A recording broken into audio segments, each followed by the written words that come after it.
Hello everyone, and welcome back to Sonic the Hedgehog 2 on the SEGA Master System. I am Wild Sheep yet again, and today folks we're going to be taking on Green Hills Zone. And I don't know why this still wasn't the first level of the game. This is the easiest level in the entire game, and there's nothing to worry about. There's very few spikes, there's very few enemies, there's lots, and I mean lots of lives you can get in the stage, tons of rings. This should have been the first stage. I don't know why they never made it the first stage, it boggles the mind. The music in the stage, oh my god, some of my favourite music in the franchise, and it's actually, if you listen closely, a song that's been reused in Sonic CD, at least the European version of Sonic CD. If you have the American version, this song wasn't in it. But Toot Toot Sonic Warrior, da da da da da, you know, it's a fantastic tune. I just love this music, I love this stage, it's such a nice easy-going level. I don't understand why it's so late in the game, because honestly we're pretty much halfway through the game now folks. It's a very short game. It's only a 3-part of this LP. But if you're wondering about the Chaos Emerald in this zone, because the Chaos Emerald can probably be a bit tricky for some people to get hold of, because I don't know, I know on a couple of playthroughs I completely missed out on getting the emerald in this zone, so. But basically all you want to do is find some certain springs. There's certain springs that are littered around in Green Hills zone. And also don't ask me why it's called Green Hills. Maybe that's their way of differentiating it from the original Green Hill. I don't know. But there's certain springs in the stage you're going to want to get hold of and bounce off. Now these certain springs, not this one's completely optional, will send you onto a high route. And we all know on Sonic, high routes are the best routes usually to go in general, because you go on a high path and it's usually faster, it's usually easier, and if you fall off, well, there's less chance of a bottomless pit being there. But on this one you can jump on the high route and there's certain platform you're meant to try and get to, which has a Chaos Emerald on top of it. So, a very easy emerald to find, really, if you think about it. It's probably easier than the first emerald in the game, but it's also extremely easy to miss if you don't take the right path. I think this is the spring by here that we need to take to reach the emerald. We'll find out now. Nope, that's the spring. Well, basically we need to use a lot of momentum anyway to bounce from spring to spring and be as quick as we can. Honestly, it's a bit awkward to make that jump now that I think about it, just because you do need quite a bit of momentum in order to reach it, so make yourself as close to the edge of the springs as possible and sort of just momentum your way across. Because remember folks, this is still a classic Sonic game, you know, it still has momentum. But there we go, there's the Chaos Emerald. We almost overshot it, but yay us!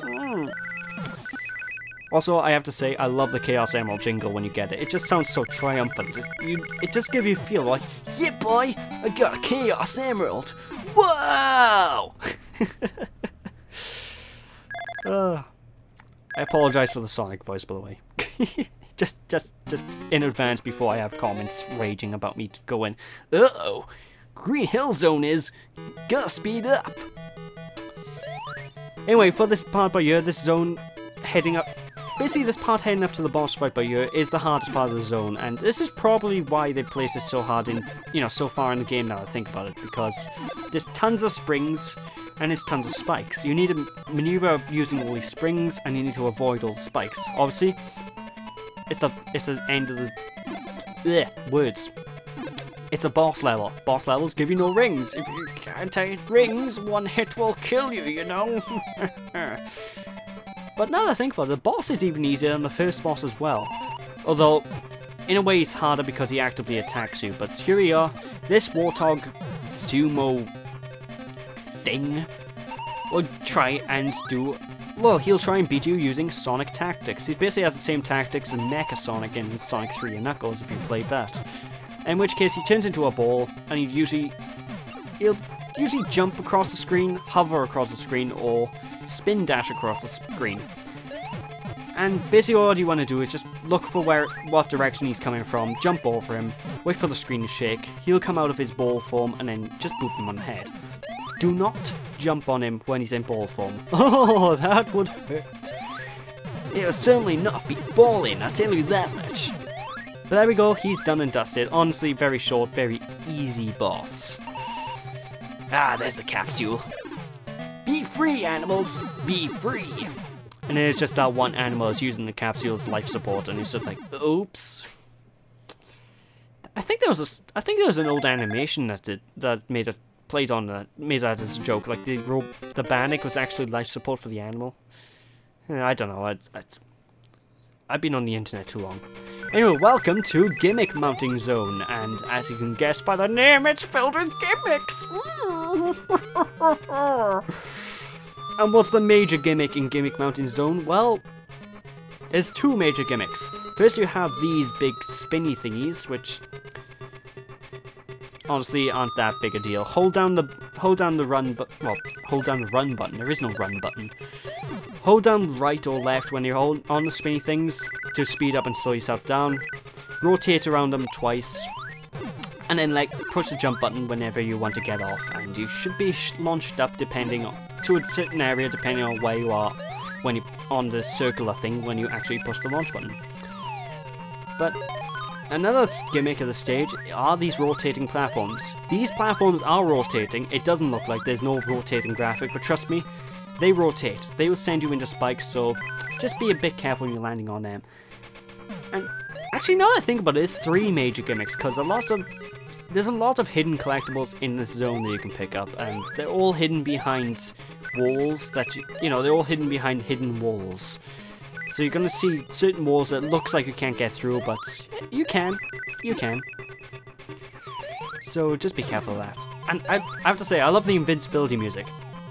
It gets your heart pumping, you know? It's like, whoa! I'm surprised I managed to land back on that minecart. That's some pro skills right there. I think you do need this minecart though if you don't have the invincibility, otherwise you will not be able to get through that area. I could be wrong, but I'm pretty sure. But yeah, there's Act 1 of Gimmick Mounting complete, and Gimmick Mounting Act 2 has probably the single most dickish Chaos Emerald in the entire game. Seriously, the Chaos Emerald in Act 2 is just... It makes me wonder, it makes me hate the developers sometimes, the way they do stuff like this. Now what you want to do is take the highest route possible right now at the start. So go on all these platforms, be careful of the conveyor belts because they can throw you off, and if you fall off, well, I don't know if you can get this emerald. But yeah, jump through this wall and this will lead you to the Chaos Emerald. Why would they put it behind a secret wall? There's nothing to differentiate that wall from any other wall, so how are you meant to know that that's a secret wall that you can jump through? Just... If it weren't for the internet, I probably would never have gotten a Chaos Emerald, you see? It's just... But there we go. Now, there are only 5 emeralds in this game that you actively collect yourself, I must say as well.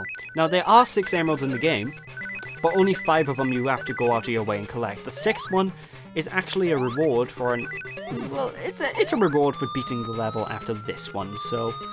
We'll be seeing the last emerald right now, and... Well, we'll be seeing the last emerald in a bit. But yeah, we got all the Chaos Emeralds already, folks. It's a short game, what can I say? But the most dickish part of this level that I really don't like are the bombs. Now, those bombs are in Sonic 1, and they're a nightmare in Sonic 1. The bombs are in Sonic CD, and they're a nightmare in Sonic CD. But in this game, they place these bomb enemies right in your path. When you're going down a hill, oh, there's a bomb. You're going so fast, there's a bomb. It's just not cool, you know? Although sometimes there's one thing I don't understand. I think it's a glitch with this game. There you go. See, that's some dickish level design right there. But there's a glitch with this game where sometimes when you're rolling in the ball, sometimes the game won't let you jump until you stop rolling. I don't know what causes that glitch. It's not that big a deal because it doesn't happen often, but when it does happen, it spins me out. If you excuse the pun. Because you're spinning a ball. But anyway, Act 3 of Gimmick Mounting, and the boss of this zone is actually quite interesting, if I do say so myself. Like, I was watching, before I was actually recording this LP, I was watching Clement's LP of this game, you know, the great Clement. And if you haven't seen his YouTube channel, check it out, he does amazing work. He's pretty much LP'd every Sonic game. And I've taken it upon myself as a special challenge to beat him to getting them all done now, but I don't think that's gonna happen. But I was watching his LP of the game, and he described the boss of this level as Mecha Pumba. It's just, you know,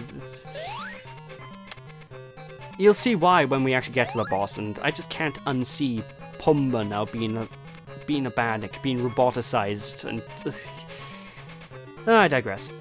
Anyway, be careful with this conveyor belt. On the Game Gear version, it's a bit tricky to figure out where the conveyor belt's gonna go, but overall it's still pretty easy. Anyway, to beat this boss by here, what you want to do is just stay on the far left or far right of the screen, and Mecha Pumba here is gonna bounce off the sides of the screen. Now when Mecha Pumba does do that, I'm sorry, I have to keep calling him that, well then he's gonna be hittable. His spikes will go in, you'll be able to boop him, and Bob's your uncle. Now be careful whenever he does hit the sides of the screen, however, because from the top of the screen you're going to have these very tiny rock pellets just sort of drop down. And whenever those rock pellets drop down, well, don't touch them. If you touch those rock pellets, you're gonna get hurt. Like, a lot. I mean, as in you'll die. There's some dangerous rocks, yo. But anyway, after that rocking time of a boss fight, let's just hit this thing. And now we're going to move on to the final level. I'm joshing with you. It's not the final level. If you have the Chaos Emeralds. If you don't have the Chaos Emeralds, this is where the game will end, folks. This is where you're going to end up, and obviously the game will end, Tails will be considered dead, and it's no good, you know? It's no good. But this is quite easily the most dickish and annoying stage in the entire game, because you've got all these platforms and conveyor belt tubes to go through. Conveyor belt tubes. But basically those tubes. When you jump in one of these tubes, they'll send you to a certain area. Now what you want to do is push a direction when you're inside these tubes, and it'll send you to a different place according to what direction you're going. And it's a maze. So you need to go through these tubes and memorize where you're meant to go exactly. And if you get the pattern wrong, well, you're gonna be having fun, because chances are you're gonna be landing into a series of pits filled with spikes. Now you will always have rings in each stage, so you don't have to really worry about that unless you get to the final boss of the stage, in which case there's a chance you may push the wrong button and go into a pit. But honestly, you don't need to worry about it. Just keep going through the level. Eventually you'll memorize which way to go. And that's all there is to it. When you know where to go, the stage is actually very short, and yeah, fun times. Also, there's a nice little 1-up in there as well if you need it. Honestly, you don't need the 1-ups. You know my live count says 9. Trust me, I have a little bit more than 9 lives right now. But when we get to this segment by here, this is the final segment of the stage. If you take the right route, it's literally less than 10 seconds and you've won. However, you need to remember which way to go. Otherwise, you're just going to be repeating the same sequence, and trying to figure out which way to go in this one your first time can take a while. Like, on my practice run of this level, I was here for about 5 minutes. Clearly I'm not here for 5 minutes now, even though I don't know why I took the exact same route then. My brain probably wasn't working. As I'll say, the music is absolutely amazing, isn't it, folks? I love the music in this stage. It's just, ooh, it's so good. But there we go, there's the end of the stage. Goal post ghetto. Yeah, the music in the stage is actually the same music that they had at the start of the game when you saw the cutscene of Sonic chasing Eggman and Tails. And Eggman was like, "I try and get ya, Fox buddy." And Tails was all like, "Help, Sonic!" And Sonic was like, "Uh-oh, gotta speed up." So, yeah, basically the music's the same as that, but the full version of this song is just amazing. It's really perfect for a final zone, because it's really climactic. I don't know, I just like it, you know? Anyway, you might think you won't be able to make that jump up to that platform below, but you can. So, I recommend going this route. And this stage is where it gets dickish with the maze pipe design, because there's so many pits filled with spikes that you can just boop into, and honestly, if you don't take the exact route and be pixel perfect, good luck. You need to be quick to jump in these pipes, because otherwise you're going into a spike pit. You need to be quick and precise, otherwise you go into a spike pit. Like right by here, you jump into here, and then you land on this platform again. And when you get to these pipes by here, jump into this pipe, and hold down, jump up, hold left, and you need to be pixel perfect on the ball. Otherwise, you go into a spike pit, you're repeating this entire section again. It is evil level design. I really don't like this act. It just drives me mad. But, like I said, there is no Chaos Emerald in this act, folks, so we are fortunate. Actually, I never said that. But yeah, there's no Chaos Emerald in this act, so you don't need to worry about going through the maze and finding the correct path to get the emerald. Thank Christ. Otherwise, I'd be in this stage a little bit longer than I was. Honestly, I think that's the quickest I ever beat the stage, to be honest. It usually takes me a lot of attempts to get through the right pipeways. But anyway, now we're on the final, well, what would be the final boss if we didn't have the Chaos Emeralds. And this is a guy that if you played Sonic the Hedgehog 2 on the Mega Drive / Genesis, that you'll actually probably recognize. And this boss holds the final Chaos Emerald. So you beat the boss, you get the final Chaos Emerald. But be careful, the game's pretty dickish. In that hole, there's spikes. So, just a word of warning. Just go as slow as you can. And take all these springs up to the top of the stage. And jump up. Oh god! Ooh. I don't know why I'm saying oh god. This is pre-recorded. But yes, ladies and gentlemen, Silver Sonic. And Silver Sonic is really easy if you know how to fight him. He's basically gonna turn into ball form, and he's gonna jump left and right or up and down. Basically, he's gonna jump towards you in some way, shape, and form. And if you jump into him when he has his ball form going on, he can't hurt you. He cannot hurt you unless he crushes you. That is the only way he's going to hurt you when he's in his ball form and you jump, so be careful of that. Just keep booping him whenever he goes left and right. And there we go. There's the last of the Chaos Emeralds, ladies and gentlemen. And that means it's time to go to the final stage of the game. Are you excited yet? I know I am. So thanks for watching, people. Hope you all enjoyed. Don't be sheepish. I'll catch you all next time when we take on Crystal Egg Zone. Thanks for watching. I'll see you after. Bye!